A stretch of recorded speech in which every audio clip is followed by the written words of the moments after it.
नमस्कार। तो चलिए आज एक ऐसी कहानी की गहराई में उतरते हैं जो दोस्ती की कह सकते हैं कि सबसे बड़ी मिसाल है। हाँ, कृष्ण और सुदामा की कहानी। ये एक ऐसी दोस्ती थी जिसे ना पद की परवाह थी ना दौलत की, जो हर सामाजिक बंधन से ऊपर थी। जरा सोचिए, इस कहानी के दो किरदार। एक तरफ हैं द्वारिका के राजा त्रिलोकीनाथ, भगवान श्री कृष्ण, जिनके चारों तरफ सिर्फ ऐश्वर्य और वैभव है। और दूसरी तरफ उनके ही बचपन के दोस्त सुदामा, एक इतने गरीब ब्राह्मण जिनके पास अपने बच्चों को खिलाने के लिए अन्न का एक दाना तक नहीं है। दो दोस्त और उनके बीच जमीन आसमान का फासला।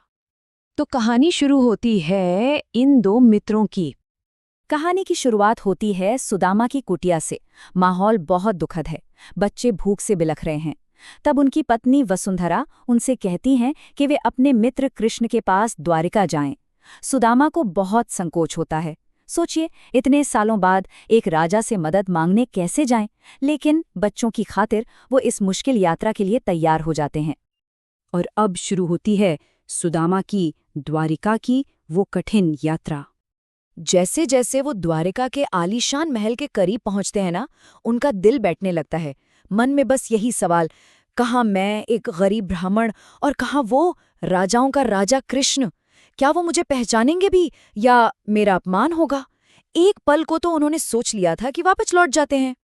और महल के दरवाजे पर पहुंचकर तो जो डर था वही हुआ। द्वारपाल उन्हें देखकर हंसने लगे।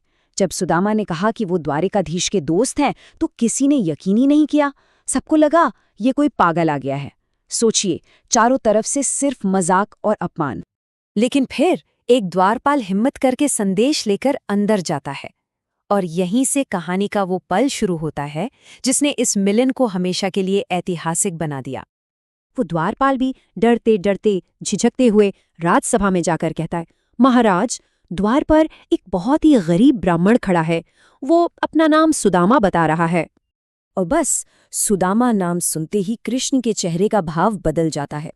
वो अपने सिंहासन से एकदम उछल पड़ते हैं, चिल्लाकर कहते हैं, सुदामा, अरे मेरा मित्र सुदामा आया है। वो सब कुछ भूल जाते हैं, राजपाट, मुकुट, सिंहासन, कुछ नहीं। नंगे पांव बस द्वार की तरफ दौड़ पड़ते हैं। पूरी सभा हैरान कि ये क्या हो रहा है। राजा ऐसे दौड़ रहे हैं, गिरते पड़ते, बस किसी तरह अपने दोस्त तक पहुंचना चाहते हैं। और जब वो अपने दोस्त की हालत देखते हैं ना, कृष्ण की आंखों से आंसू रुकते ही नहीं।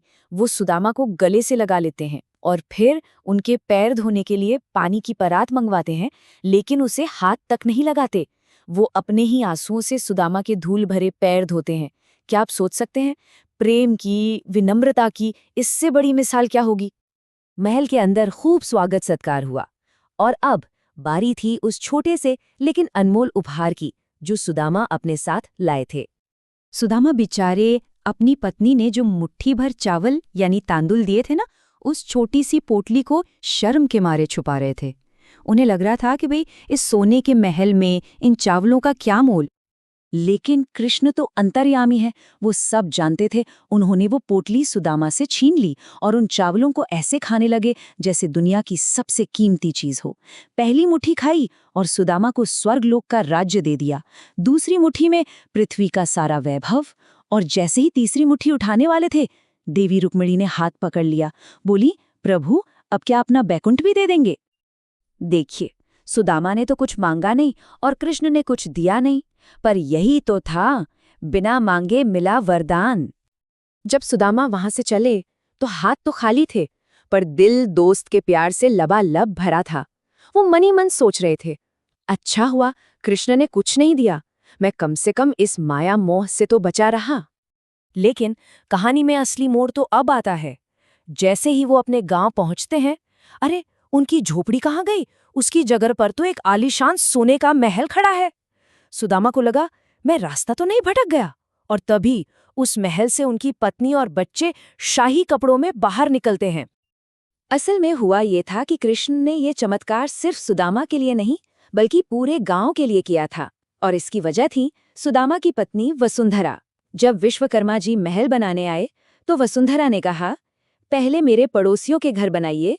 जब हमारे पास कुछ नहीं था तो उन्होंने हमारी मदद की थी। उनकी इस महानता को देखकर कृष्ण ने पूरे गांव को ही धन धान्य से भर दिया।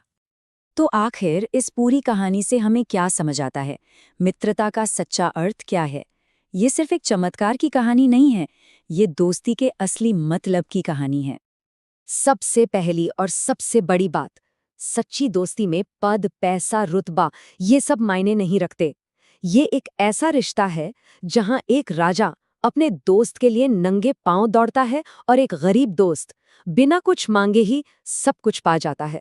सच में यहाँ राजा और रंक का भेद खत्म हो जाता है। और दूसरी बात जो ये कहानी हमें सिखाती है वो ये है कि किसी भी तोहफे की कीमत उसकी असल कीमत से नहीं बल्कि उसे देने वाले के प्यार से होती है। सुदामा के वो मुट्ठी भर चावल कृष्ण के लिए तीनों लोकों की दौलत से भी ज्यादा कीमती थे। क्यों? क्योंकि उनमें सच्चा निस्वार्थ प्रेम था। और आखिर में ये कहानी हमारे लिए एक सवाल छोड़ जाती है। आज के ज़माने में जहां हम हर रिश्ते को फ़ायदे और नुकसान के तराजू में तौलते हैं, कृष्ण और सुदामा जैसी दोस्ती का क्या मोल है? ज़रा सोचिएगा इस बारे में।